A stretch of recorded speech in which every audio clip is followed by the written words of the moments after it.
असली चिंटू चौधरी के दिन पर दिन किला के पतन होकर चल जाता। बाकी एगो रास्ता अभी भी खुलल बा। वो रास्ता ह वो खुद, जब तक वो खुद खत्म नहीं हो रहल बा तब तक हमनी के नकली चिंटू साहब सेफ नहीं खन। हमरा लेकिन केहू के खत्म करे के जरूरत नहीं है। काहे? हमरा बा पैसा से मतलब। कॉन्ट्रैक्ट के पैसा पॉकेट में अइला के बाद रंजन राय और चिंटू चौधरी ना हुई।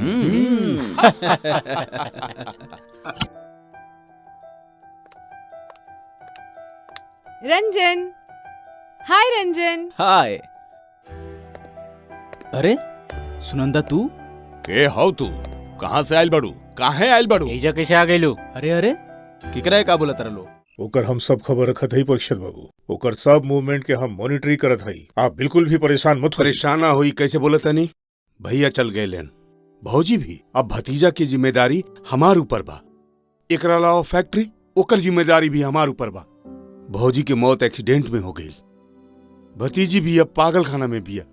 बचल भतीजा और एकर बीच में वो शैतान कहाँ से आ गए हमके कुछ समझ में नहीं के आवत। हमरा ख्याल से तो ओकरा कभी अरेस्ट कई के जेल में डाल देवे के चाहिए। कौन केस में ओके अरेस्ट करवा सुनी? दूगो इंसान एक जैसन देखे में बा, ई कोनो क्राइम बा? बल्कि ओकर अगेंस्ट में कोनो क्रिमिनल रिकॉर्ड बा कि ना तू ही पता लगा बा। ओकर बाद तू ओके अरेस्ट करे के बाद सोचिया। बाबूजी तू काहे अइले हुए? वो दिन तो तोके घर से निकाल देले रहली ना। तू ऐसे काहे बोला तारा? वो तो तारे लइका हनु। लइका ना कलंक बा। एकर खातिर उ दिन हमर सर शर्म से झुक गए रहे। मान सम्मान सब मिट्टी में मिल गए रहे। ई बात तू ना जानेला? ओहो चाचा, जो होके करे वो हो गिल बा। वो पुराना बात सोच के का फायदा बा? हमके अब कुछ सुने के ना बा। ई घर में एकर कौनो जरूरत नहीं है। जरूरत बा चाचा, तहार उम्र हो गिल बा। मम्मा तो हमरा के छोड़ के चल गिल बाड़ी। अकेले बिजनेस संभालल हमारा बस के बात नहीं है। अविनाश के मदद हमार बिजनेस में लागी। मदद के चक्कर में ई तोके डुबा दे। एकर ऊपर विश्वास मत करा। चाचा, भगवान ओकरा के जो सजा देवे करे वो दे देले बने। अनुताप के आग में जल के घर के लेकर घर पे वापस आ गिल बा। तू ओकरा के अपना ला। अरे खड़ा काहे बड़ीस? जो माफी मांग ले जा। हमरा से गलती हो गई बा बाबूजी, हमरा के माफ कर दी। बाबूजी सुनी, चाचा के जाके समझाओ। जा जा। वेल डन चिंटू, आज तू साबित कर देला कि तू ही सुमित्रा देवी के योग्य लड़का बाड़ा। अंकल, मम्मा के चल गिला के बाद आज हम पहला बार महसूस कैनी है कि आपन लोग से दूर रहला में कितना कष्ट होला।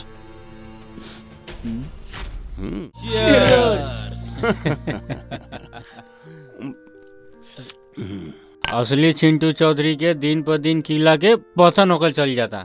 बाकी एगो रास्ता अभी भी खुलल बा। वो रास्ता ह वो खुद, जब तक वो खुद खत्म नहीं हो रहल बा तब तक हमनी के नकली चिंटू साहब सेफ नहीं खन। हमरा लेकिन केहू के खत्म करे के जरूरत नहीं है। काहे? हमरा बा पैसा से मतलब। कॉन्ट्रैक्ट के पैसा पॉकेट में अइला के बाद रंजन राय और चिंटू चौधरी ना हुई।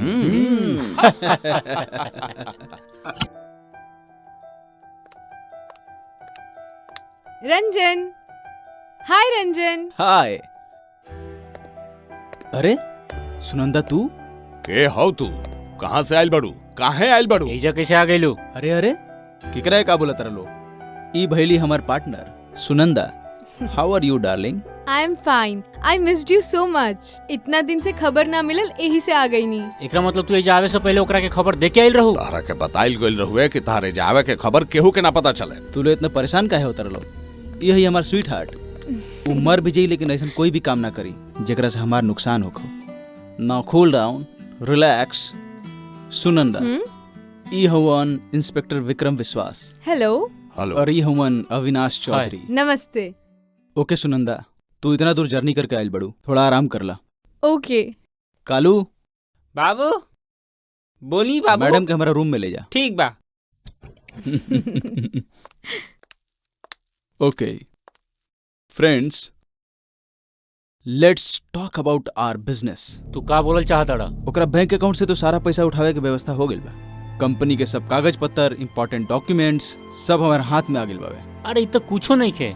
जब तक चौधरी ग्रुप ऑफ कंपनी के करोड़ों करोड़ों के एसेट और चौधरी स्टेट के सब प्रॉपर्टी जब तक हमनी के हाथ में ना आई हाँ? तब तक समझो कि कुछ भी पावल ना बा। अरे वो सब हथियावे खातिर जैसे हमनी के चिंटू चौधरी के माँ के अपना रास्ता से हटा दिले बनी जा, ओकर बहन के पागल बना दिले बनी जा, ठीक वैसा ही चिंटू चौधरी के भी अपन रास्ता से हटा देव जा।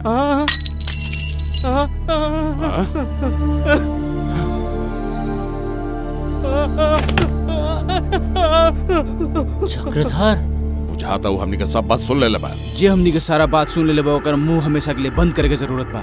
Yes kill him. चला विनाश।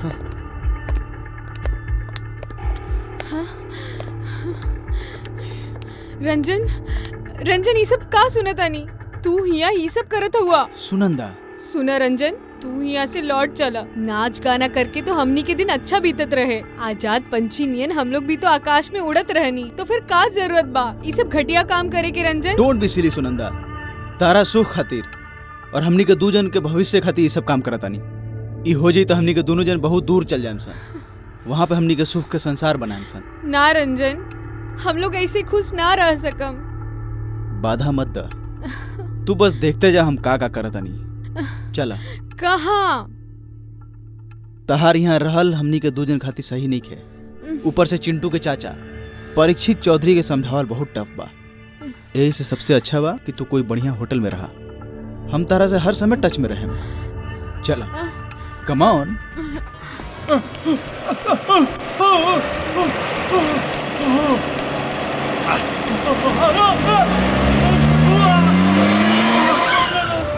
ना ना, हमरा के मत मारा, हमरा के मत मारा, हमरा के मत मारा।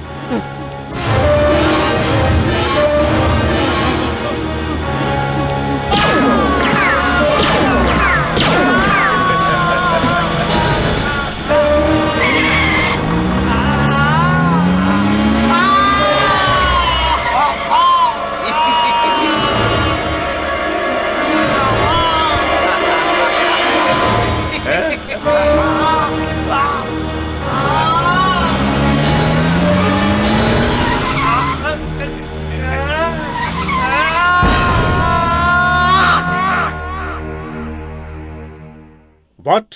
चक्रधर के एक्सीडेंट में मौत हो गई? हाँ एसपी साहब, आज सुबह इंस्पेक्टर विक्रम के डेड बॉडी मिलने के बाद वो इन्वेस्टिगेशन करत रहे। इन्वेस्टिगेशन एक ठो बहाना बा एसपी साहब, ये लोग के चाल चक्रधर के पता चल गए रहे, यही से ये लोग मार दिला सा। वो ठीक बोला था एसपी साहब। मतलब? हम ना, चक्रधर के पता चल गए रहे कि नकली चिंटू है, यही से चक्रधर के एक हाथ से मरे के पड़ला। काहे कि अगर हम नकली होती तो यहाँ आवे के पहले ही ओकरा के मार के फेंक देती। इतना देर इंतजार करे का जरूरत रहे? इहे ओकरा के मर लेबा, इहे सड़प जे हमारे गोदी में खेला के बड़ा के लेबा, ओकरा काहे हमारे खाती जाएम? तोरा के गोदी में खेला के बड़ा के लेबा? कहानी सुनाओ एसपी साहब, कहानी। इहे है असली मर्डरर, एकरा के अरेस्ट करा।